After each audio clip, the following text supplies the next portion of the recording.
Hello, this is Jake Beeman with Golden Fox Farms. Today we're going to go over incipient colony management or first year management for first year beekeepers.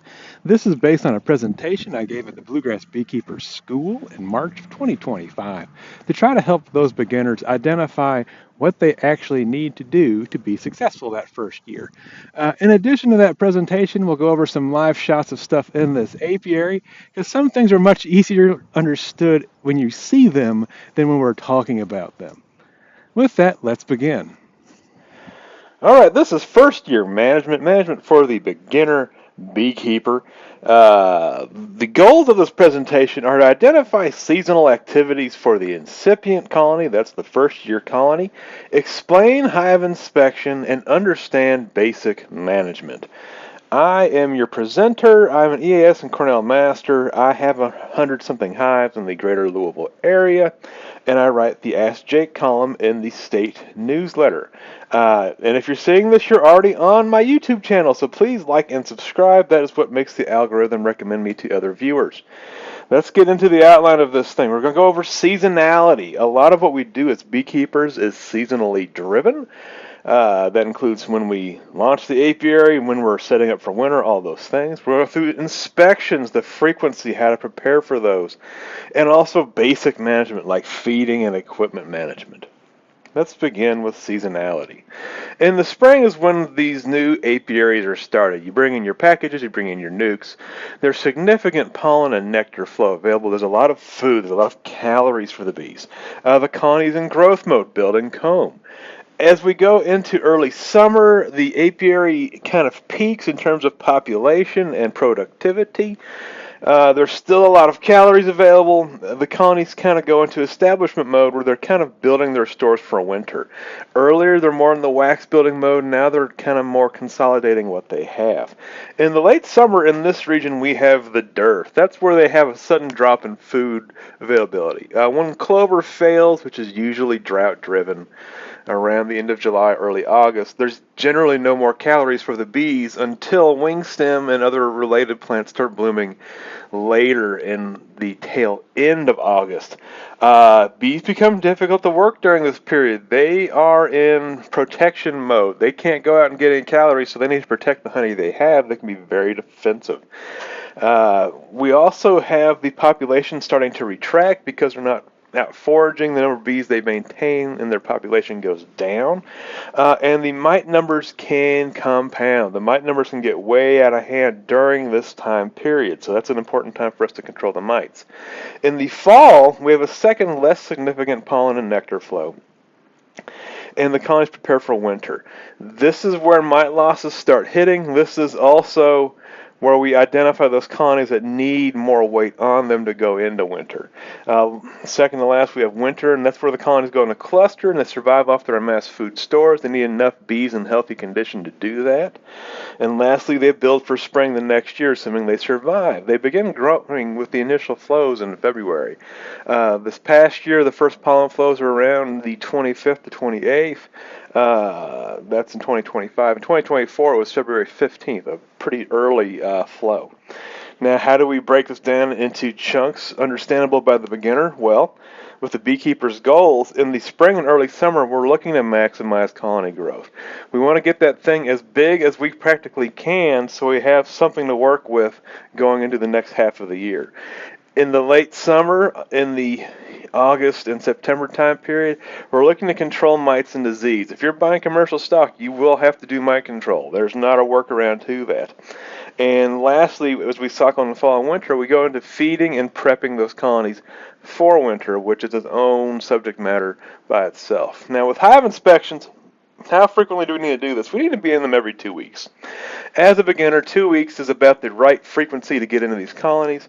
And when you're in there, you're going to check that they're queen right, that they have food, and they have space. Those are the big three things, and to a lesser extent, disease. You'll also do a major inspection twice a year where you're going to blow the whole thing apart and look at everything in there.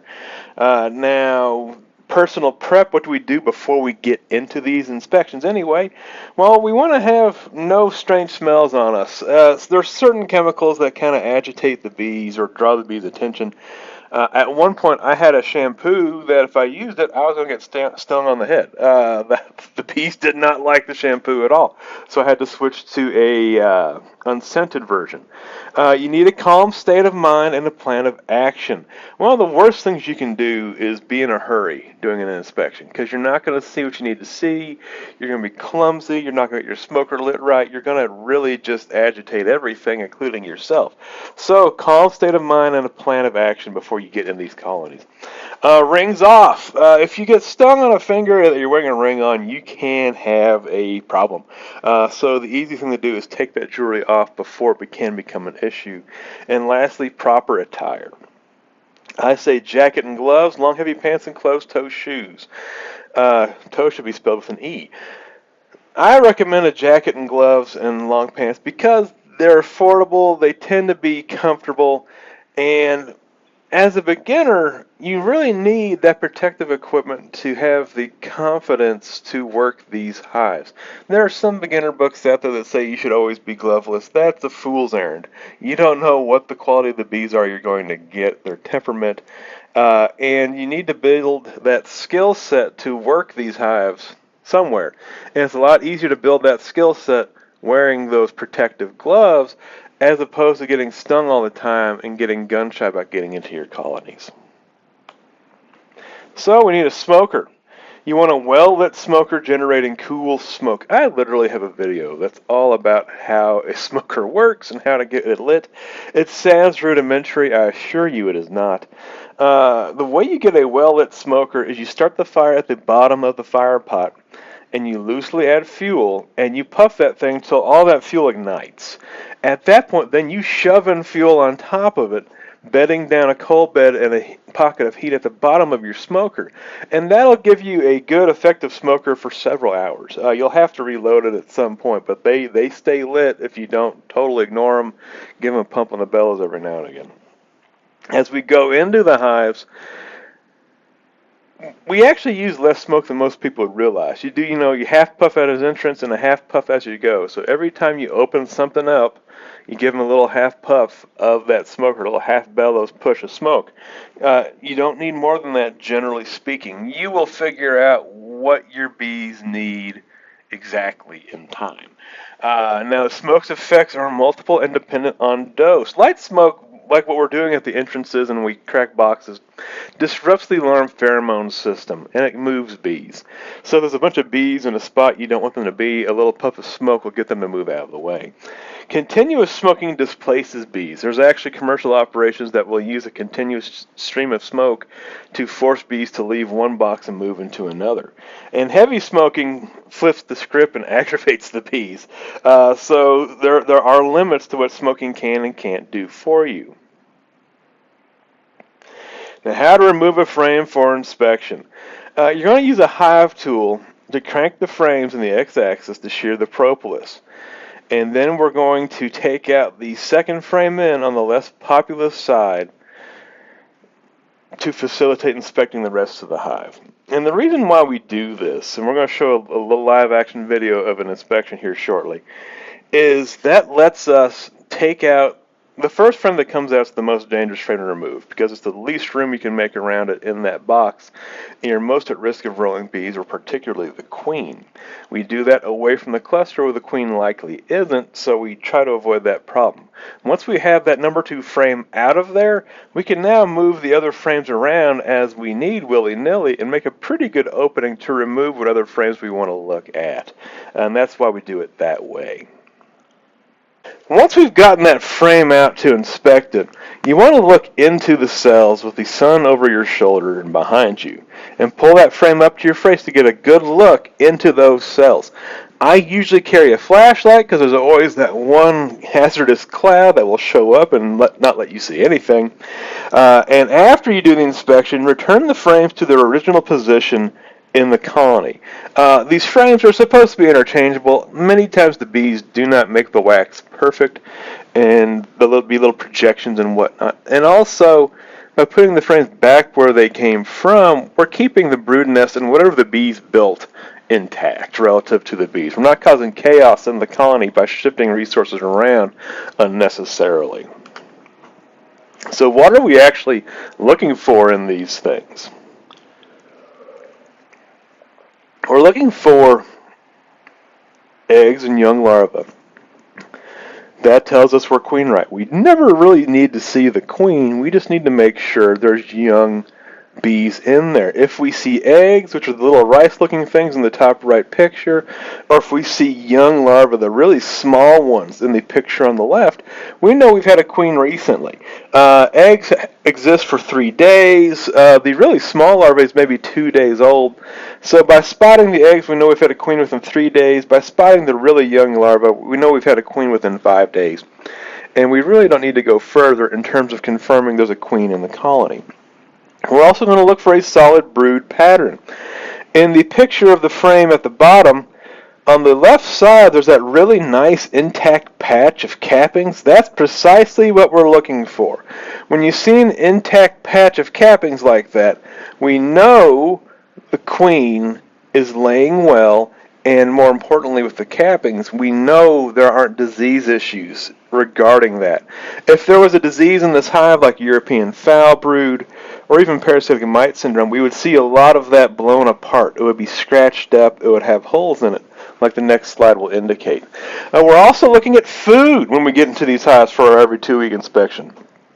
On the picture at the bottom, notice that frame's got big old bands of honey on the top and the side surrounding the brood nest.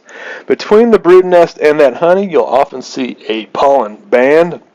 They're not always guaranteed in our region. A lot of times our bees are very hand-to-mouth with pollen. They don't keep very much around in the colonies. And lastly, the thing we're looking for every 2 weeks is space. Do they have enough room?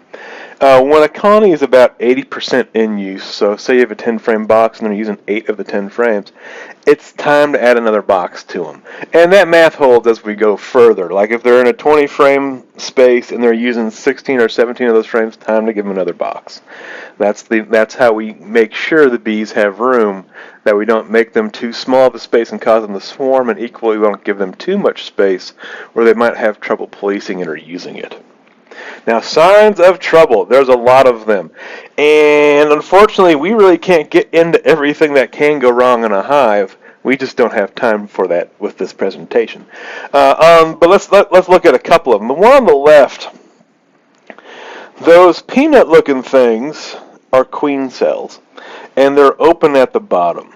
This is a colony that's actually already swarmed. These are queens. They reared, they emerged, they flew out. Seeing them building queen cells like they are on the very bottom picture is a sign that they're either thinking of swarming, or if they're within the combs on the frames, they need to replace their queen. The picture above that with the green ring around it, this is a pair of bee diseases. On the right side, notice that bees' wings are kind of melted and tattered. This is deformed wing virus. This is vectored by the Varroa mite. It is super bad juju to see this in your hive. This is a colony nearing collapse. This is a very sick colony that needs pretty rapid intervention to control the mite population. The other weird looking set of wings in that picture is on the left side of it, the left side of that green box. Notice the bee's wings are kicked out. Normally a bee tucks its 4 wings together, so it appears they have 2 wings when they're resting on their back. This bee has a problem. Her forewing is kicked out in the shape of a letter K. This is called K-wing. This is a sign of a paralysis virus. The virus actually builds up in the bee's brain and destroys her ability to control her wings. These are both bees that will never fly from the colony and back. They will never support the colony. They're just a drain on resources, and that's a real bad thing in these beehives. The one with the red box around it, this is also paralysis virus. There's actually several different types of paralysis virus. We just call them all paralysis virus. And some of them cause that K-wing, some of them cause this, which would be called a greasy bee. What happens is the bees end up plucking all the hairs off of themselves, and they get this weird wet appearance. That is a sign of paralysis virus.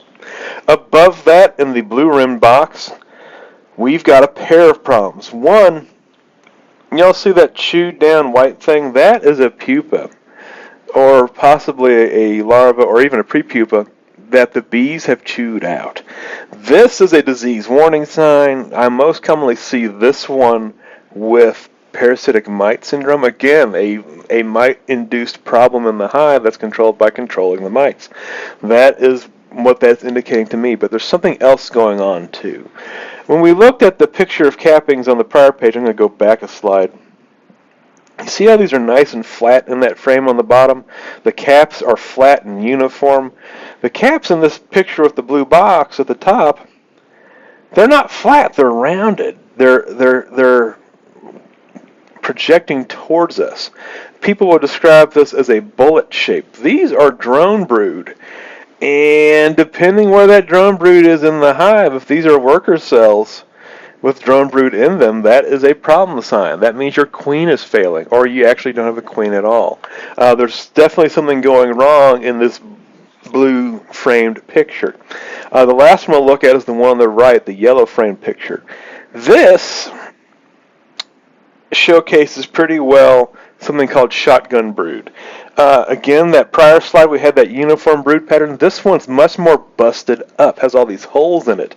This is an indicator of disease. In this case, it's European foul brood. You'll notice the blue gloved fingers pointing towards a cell that has a white puddle in it. What European foul brood ultimately causes is your larva to melt and die before they can become pupa and turn into bees. That's what that puddle is there, is a melted dead larva. This is a highly contagious disease. It is readily controlled in the apiary, but it's very easy to spread. So if you see this, again, you definitely got a problem. You need to disinfect your tools before you go to your next hive. And what I'm really driving home with this is there's all sorts of things that can set them red flags. But you're not going to have the knowledge base as a beginner to see those things. And that's why it's so important to get a mentor before you are in trouble. You need that reliable person you can reach out to when you see something weird in a hive. You can take a picture of it, send it to that person. They can tell you if it's something you need to worry about or something you can ignore. And if it is something you need to worry about, what you can do about it. Okay, so let's say we want to get into this hive and inspect it. How do we do that? What do we do? Well, the first thing we need is a smoker that is lit and going well. I literally have a video just on keeping this thing going. It's a very handy tool. You need to master this thing. The next thing we're going to do, we're going to eyeball this colony for any obvious problems. I'll tell you there actually is one on this. And that is right here. The colony, the lower box is actually separated, so we actually have a spare entrance on the middle of this stack. It's just something to be aware of as we go further. Now, before we get into this hive, before we smoke this hive, we want to make sure we have the proper PPE on. As a beginner, I would recommend jeans or heavy khakis, closed-toe shoes, a jacket that's zipped all the way, closed up, and gloves. I'm going to wear leather gloves on this one. I'm totally capable of doing this barehanded, but I want to show you how you should do it these first few times, because you're going to be clumsy, and when you're clumsy, the bees are going to be apt to sting you. Wear the proper PPE, build confidence in the skill set you need, then you can try to graduate to doing this without gloves on.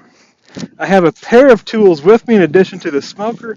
I have the standard hive tool.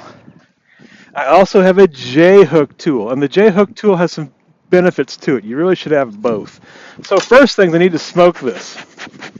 Is it still lit? I hope it's still lit. Yes, it is. And we're going to do a quick pop at the bottom, pop in the middle, pop at the top.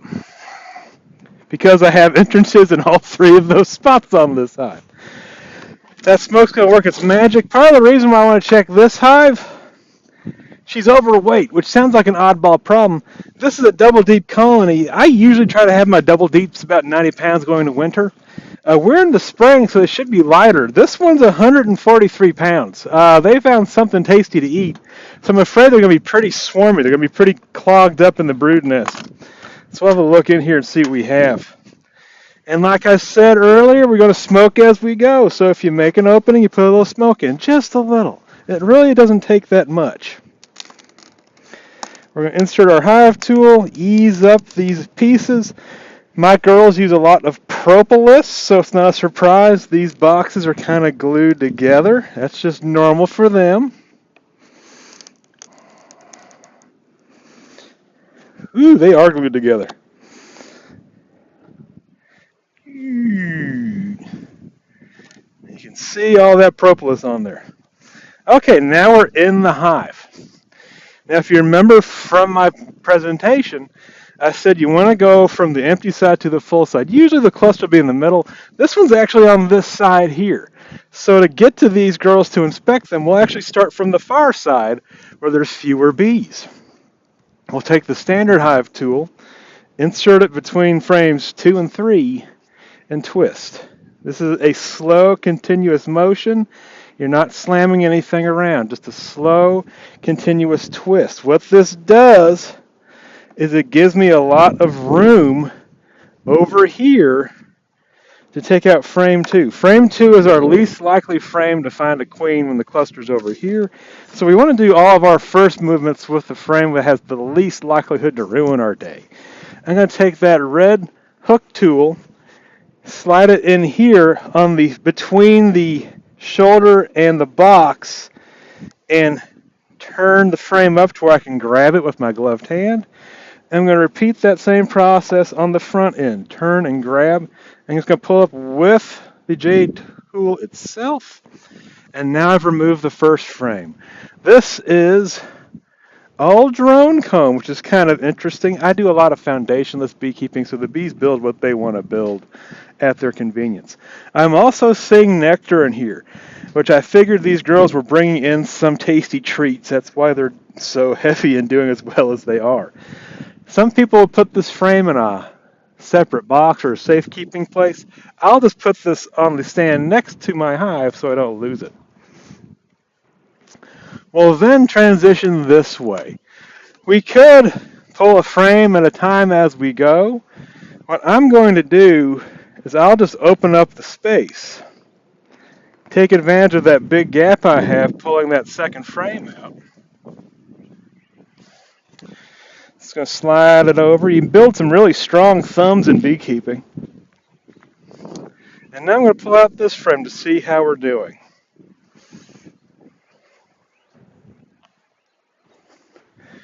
You want slow, intentional movements with this. It's when you slap things around and smash bees is when you anger them. So as long as you're slow and intentional, everything should be fine. I was just checking because this frame felt a little heavier than it should. Made sure I didn't have anything I was dragging. And then I'm going to check the frame for the things we're always opening these hives to look for. Is there food? Is there brood? Is there space? And the first thing I see, I'll come over here so you can see it better. We definitely have young bees running around on this frame. We have a good bit of capped here. Nice uniform pattern, so my queen's laying well. We've got a good bit of honey in this box. We got a good pollen band actually in here. You can see the pollen. This is the normal orientation these hives would have. Brood in the middle, pollen band, honey band on the outside of it. Now I'm going to take a closer look and see if I can spot any eggs.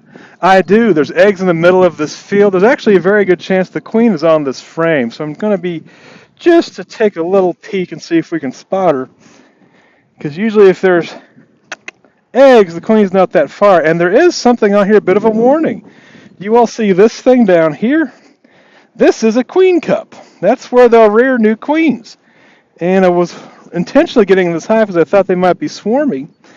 And the existence of that cup would suggest they're thinking about it, but there's no eggs in there yet.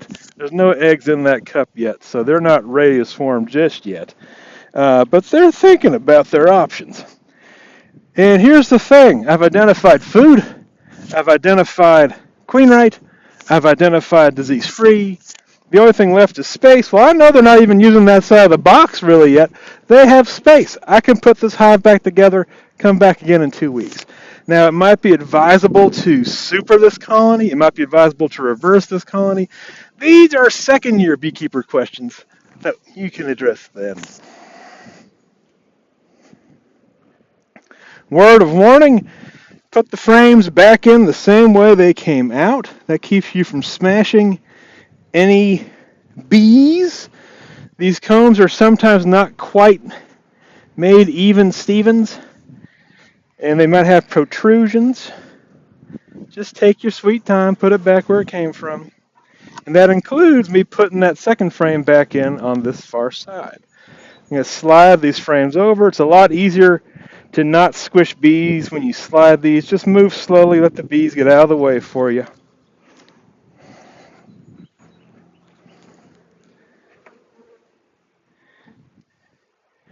And we're all good. Now once all my frames are back in, I need to re-justify these to each other. Almost all frames today are known as Hoffman self-spacing frames. So their right spacing is when they're touching each other, with the exception being the frames on the outside. The frames on the outside need to be freestanding a little bit. And in general, you just make it even. You push them in the same amount from each side of the box, like so. So I got about a quarter inch, about a quarter inch, about a quarter inch, about a quarter inch. That's the right spacing. All the frames are shoved together. That'll maintain bee space and keep me from having real problems when I come back later. I'll then put back together the box. Just move slowly. If there's bees in the way, you can always push them out of the way with your smoker. Just take your time with these things. All right. Putting it all back together. Putting it all back together. Do do do do do do do do. Now, colony install. If you're getting a package, you're going to have this goofy little wooden and screen box. Some of them are plastic today, but it's going to have 3 pounds of loose bees in it. You might have up to an inch of dead bees at the bottom. There'll be a queen cage in there somewhere with the queen in it. What you would do with this is you shake the bees into your prepared colony, hang your queen in there, and release her after 3 days. That's the MO. Something to be aware of with packages. They're at peak population when you install them. That's as big as they're going to be for the next year, most likely. So they can be pretty scant in terms of actually making a colony successful. I really recommend nukes. Nukes are on the upswing when you get them and when you install them. This is one of my nukes. Notice that it has bees covering the top bars. There's a lot of bees in here. I've got a whole video just on nuke and nuke quality. What you would do with this is you would install it in the bottom box of your hive and then put a box of foundation above them. Give them room to grow, because this colony is going to grow very rapidly. Again, it's on the upswing, and what you're not seeing is probably 3 of those frames are brood, so this thing's going to have a bunch of bees here in very short order. And in both situations, when you're dealing with these incipient or new colonies, whether it's packages or nukes, you're going to want to start feeding them, and feeding them a light syrup to get them to grow and build as fast as possible. So that gets us into basic management. We're going to talk about equipment management, water, Mite Control feeding, and winter preps. Now, with equipment management, we said we're going to add a box anytime they're at 80% utilized. Now, if a colony dies, and this is a reality for beginners, you're going to have a lot of dead colonies, because that's what happens to beginners. The equipment might take some work to salvage. Generally speaking, best practice, give the equipment to a thriving colony or freeze it and store it. If disease was expected, if you had one of those problem slides we saw earlier, it might take some extra work to deal with it. Like if it's nosema, you have to sterilize the colony. We didn't even look at a picture of nosema. If it's American foul brood, which is admittedly rare here, you have to destroy everything. So if you have a deadeye, I would really recommend having that mentor go through that hive with you to make sure we know what caused it. I have a video on hive necropsy. And that way you can know if you can use the equipment safely with your next colonies. Now going further, water. Bees use a lot of water, and this is actually a source of problem for a lot of beekeepers, because bees will source their water from swimming pools and pet water dishes. There's actually, every year, there's a couple dogs that die because they're enclosed in a pen with their water dish and the bees are using it. Not just in Kentucky, mind you. This is a nationwide thing. The thing to really do is to give your bees a water source that's close and funky that they prefer, that you can control. That way there's no issues with getting your neighbors stung or bees in your neighbor's pool, all those headaches go away. So absolutely have a water source in or near your apiary that the bees can use that they won't disturb other people.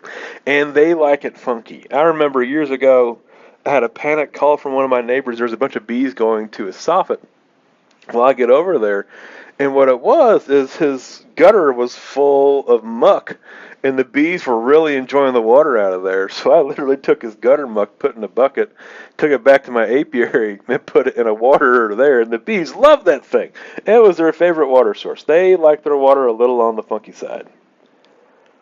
Now, mite control, you're going to have to deal with mites first year. Like, I remember my beginner book said, oh, it's a second or third year problem. No, it's a first year problem. You have to deal with mites your first year. And this means you need to get a plan together now, really before you even have bees. I like Jack Kuhn's program. He uses formic acid in late spring. That'll be Formic Pro or Mite Away Quick Strips around the end of May or early June because it's nice and cool and it's very effective. And that's followed up with Apivar or Apiguard. That really should say August, late July, early August, those go on. And finally, an oxalic acid treatment over winter. This is the formula I would use if I had colonies that needed treatment as well. I really like using a mite wash to know that I need to treat a colony so I don't treat a colony unnecessarily. I'll have a link to that in the comments, how to do a mite wash, but that's really beyond the scope of this beginner presentation. And the last little bullet on this Mite Control page, you've undoubtedly heard about treatment-free beekeeping or live and let die, where we're going to have the bees develop their own resistance. Here's the reality for you as a beginner. This is a breeding technique for advanced beekeepers who can absorb losses, who have means or reason to select for resistance. If you buy commercial source bees and go treatment-free with them, they're all going to be dead. They have essentially no resistance as a population to the mite. This is a tool for advanced people. You need to treat your bees and control the problems your bees have. This is not for you. You need to have a plan on how you're going to control those mites. Feeding. This is probably the most time-absorbing thing you're going to do as a beginner, and that is you need to shove calories in these colonies. In the spring and early summer, we're mostly doing it to stimulate brood production and wax building. This also means we're using a light syrup, like a 1-to-1 or even a 40% sugar mix. 1-to-1 means 1 part sugar to 1 part water. It can be by mass. It can be by volume. They're relatively similar. So if you mix 8 pounds of water and 8 pounds of sugar, you'll have 1-to-1. If you mix 1 gallon of sugar and 1 gallon of water, you'll have 1-to-1. That's kind of a rare thing to encounter in the natural world, but it's what we have there. It is fed at a constant rate over time, and this can also include pollen patties and boosters. I really wouldn't worry about either of those as a beginner. Most beginners will feed using the inverted mason jar vacuum feeder. This is a technique that goes back into at least the 1880s, where you have little pinholes in this glass jar that's situated over the inner cover that allows the bees to access that limited food source at a somewhat controlled rate. And that really helps keep those colonies boosted. Now, we kind of go in a different direction in the fall. This is, September and October.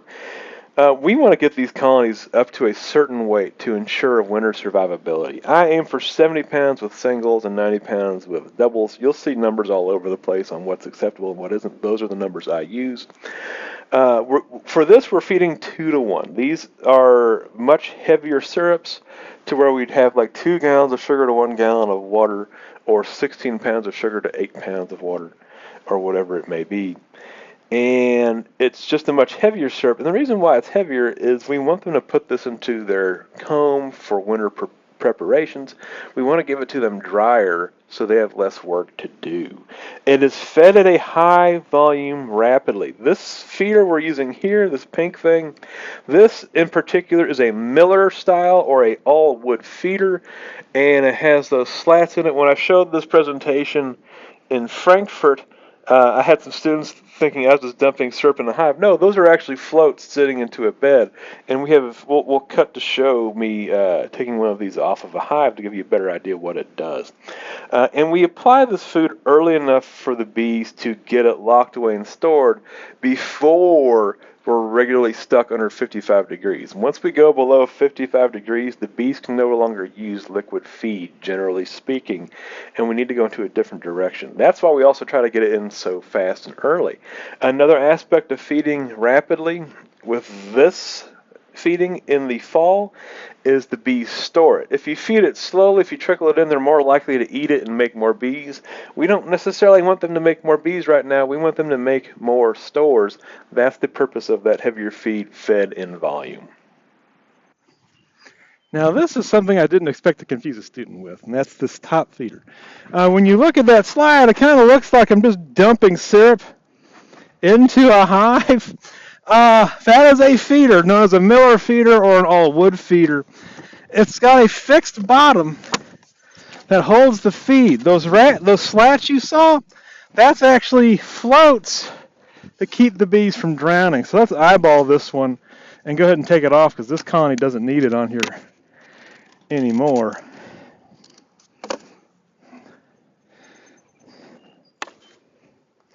This is what it looks like. It has a solid bottom, and these things are floats, so as you put syrup in here, these will ride on top of the syrup, keeping your bees from drowning. That's how this works. Now, if it's less than 55 degrees out, we need to switch to a solid feed approach because they can't take liquid. This is known as the mountain camp method. This is a pic from John Schellenberger, who was Indiana's state president last year, and he has an eek or like a 2-inch or 3-inch deep box on top of the hive, and within it he's laid down newspaper. On top of it he's placed granulated sugar. What will happen is this granulated sugar will harden up in the moisture produced at the top of the hive and becomes a feeding block for the bees. It's super fast, it's super effective. It does make inspecting your bees later on a bit more difficult. This is something I only use when I have to, but it's a very good tool to use if you have colonies that are underweight going into winter. You can also make and use sugar bricks. That's very popular. You can also use fondant. Fondant is really nice to work with. It's a little costly. Is why most people don't bother with it. And lastly, winter prep. And winter prep is a class in and of itself. I'll have a link in the comments. Overhead condensation kills bees. Wet bees are dead bees. So we need to control the flows of moisture and heat within the hive. There's all sorts of different successful approaches to this. Some of us just use a foam inner cover between the wooden inner cover and the outer just to make sure the top of the hive stays warmer. Other people have these advanced systems where they're using quilt boxes and foam wraps on the hive. Both approaches can be successful in our region. You really just need to pick one and go with it for wintering your bees. Again, this is a class in and of itself. Wind blocks are also popular to knock down wind impingement on the hives. When you pick your apiary location, one of the things to keep in mind is wind exposure and how you're going to manage that. And lastly, colonies fed to weight with enough healthy bees and a good queen to see them through the winter. So let's review. We want to take these colonies and get them as strong as we can in the spring during the growth cycle while they have a good population. We're going to control pests and mites in August and September to make sure these girls are healthy going into the fall.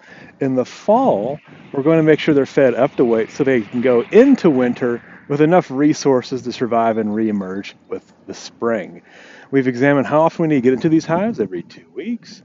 What we need to look for while we're in there: food, queen right, space, disease presence.